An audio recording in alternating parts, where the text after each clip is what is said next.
ఓం శ్రీ గణేశ శారద మాతృశ్రీ గురుభ్యో నమ. ఆదిత్యాయ చ సోమాయ మంగళాయ బుధాయ చ గురుశుక్ర శనిభ్యశ్చ రాహవే కేతువే నమ. మిత్రులారా, ఈరోజు మనం కన్యారాశి వారి సెప్టెంబర్ 2026 గోచార ఫలాల గురించి చెప్పుకోబోతున్నాం. కన్యారాశి అంటే ఉత్తర ఫల్గుని 2, 3, 4 పాదాల వారు, హస్త నక్షత్రం వారు, చిత్త 1, 2 పాదాల వారు, వీళ్ళందరూ కూడా కన్యారాశి కిందకు వస్తారు.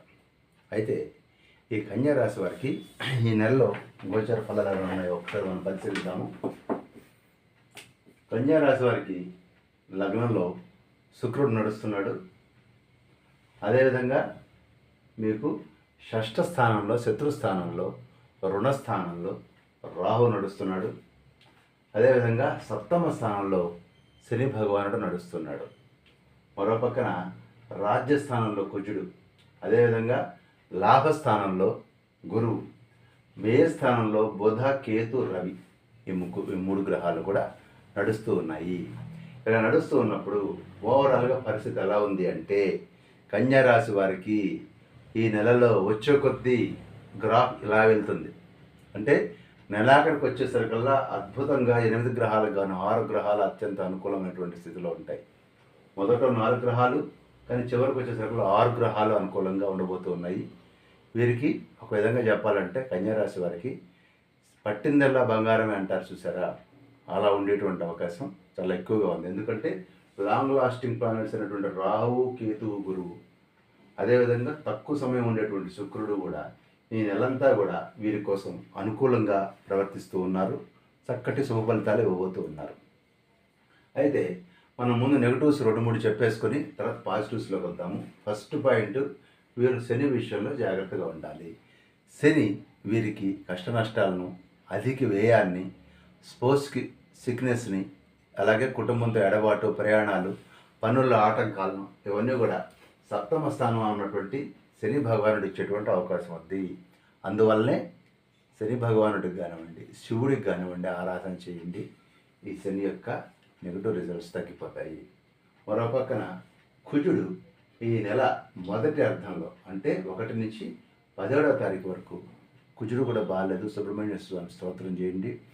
చెడ్డ పనులు చేసేటువంటి అవకాశము, చెడు ఆలోచనలు, కఠినంగా మాట్లాడటం, ఇవన్నీ కూడా బలం లేని తిండి, గట్టి కాదు బయట ఈవినింగ్ స్నాక్స్ గీక్స్ ఇవన్నీ తిని అన్నం మానేస్తారు. తిండి బలవర్ధకమైనటువంటి తిండి మానేసి వీక్ అయ్యేటువంటి అవకాశం ఈ నెల మొదటి భాగంలో ఉంది. తిప్పట అవన్నీ కూడా ఉంటాయి. కాకపోతే కీర్తి ప్రతిష్టలు మాత్రం ఈ కుజుల కారణంగా మీకు వస్తాయి. అదేవిధంగా మరో 2 గ్రహాలు నెగిటివ్గా ఉన్నాయి. ఇది కూడా మొదటి హాఫ్లో ఎస్పెషల్ నెలంతా కూడా ఈ రవి, బుధుడు వీళ్ళిద్దరూ కూడా వ్యయంలో ఉన్నారు. వాళ్ళిద్దరూ కూడా మీకు ఏం చేస్తారంటే, రవి, బుధులు నెగిటివ్లో ఉండటం వలన డబ్బు విపరీతంగా ఖర్చు పెట్టించటము, ట్రాన్స్ఫర్స్, మీ పొజిషన్ మారటము, అదేవిధంగా ఇతరుల నుంచి కష్టాలు, ప్రెషర్స్, చిన్న చిన్న దెబ్బలు తగలటం, చిన్న చిన్న సమస్యలు, ఇవన్నీ కూడా ఈ రవి, బుధుల కారణంగా ఉన్నాయి. బుధుడు అంటే విష్ణుమూర్తి, రవి అన్న కూడా ప్రత్యక్ష నారాయణుడే. కాకపోతే సూర్య నమస్కారాలు చేయడం మంచిది ఈ రవికి. టోటల్ రవి, బుధ, కుజ, శనులు మాత్రమే ఈ నెల మొదటి హాఫ్లో మిమ్మల్ని ఇబ్బంది కలిగించబోతూ ఉన్నారు.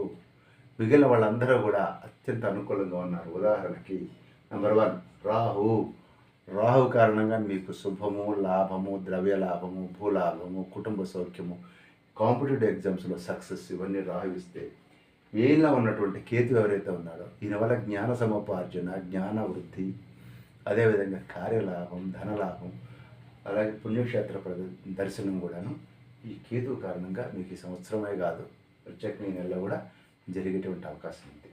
ఇక గురువు గారు 11వ స్థానంలో అత్యంత అనుకూలమైన స్థితిలో, ఉచ్చ స్థితిలో ఉన్నాడు. సో ఖచ్చితంగా ఆయన వలన మీరు ఏమనుకుంటే అది జరిగేటువంటి అవకాశం, మీరు ప్రయత్నపూర్వకంగా ఏం చేసినా సక్సెస్ అవుతుంది. పెళ్ళి, సంతానం, కుటుంబ సౌఖ్యం, కార్య విజయం, నూతన కృషి ఏదైనా చేస్తుంది దాంట్లో లాభం, గౌరవము, పదవులు, రాజగౌరవం, అలాగే ప్రయాణాలు కూడా చాలా అనుకూలంగా ఉంటాయి. సంచార సుఖం అంటారు దాన్ని, కీర్తి వస్తుంది.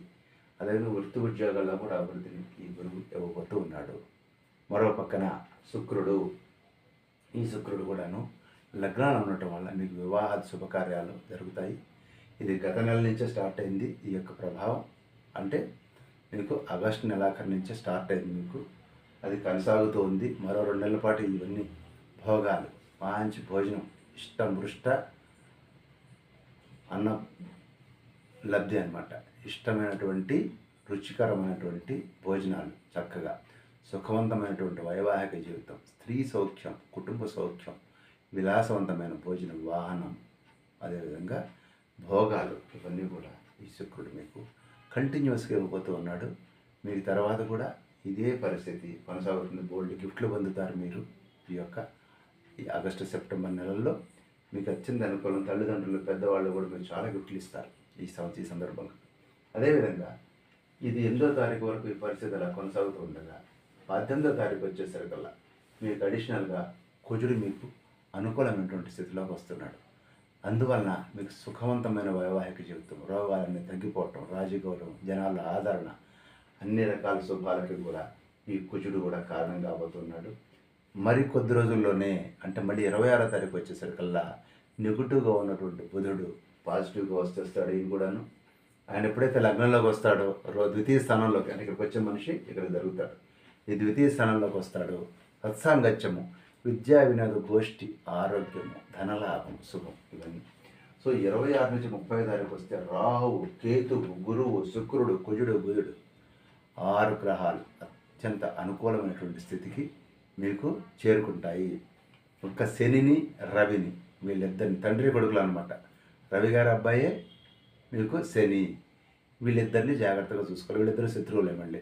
సో ఒకళ్ళు లగ్నంలో ఉండి ఇబ్బంది పెడతారు, ఒకళ్ళు ఆపోజిట్ డైరెక్షన్లో సప్తమంలో ఉండి ఇబ్బంది పెట్టబోతున్నారు ఇక్కడ ఉన్నటువంటి. ఓకే, సో ఈ విధంగా అటు రవి కానివ్వండి, ఇటు శని కానివ్వండి, వీళ్ళిద్దరూ కూడా మరి రవి లగ్నంలోకి వచ్చేసేసి ఈయన ఇబ్బంది పెడతారు, అక్కడ సప్తమంలో ఆయన ఇబ్బంది పెడతారు. సో ఒక విధంగా ఫ్యామిలీని సెటిల్ చేసుకోవడం కోసం కొంత ఇబ్బందికరమైన పరిస్థితులు, సెటిల్మెంట్ ప్రాబ్లమ్స్ ఉంటాయి. సో మీరు చేయాల్సిన పని ఏంటంటే ఈ వేళ తప్పిన భోజనం మానేసి సమయానికి భోజనం చేయటం, ఉదర సమస్యలు రాకుండా చూసుకోవటం, హెల్త్ ప్రాబ్లమ్స్ రాకుండా చూసుకోవాల్సిన అవసరం ఉంది. శివుణ్ణి, అదేవిధంగా రవిని పూజించండి. ఓవరాల్గా తీసుకున్నట్లయితే ఈ నెల మీకు అత్యంత అత్యంత అత్యంత అనుకూలమైనటువంటి కాలం అని ఖచ్చితంగా చెప్పచ్చు. స్వస్తి.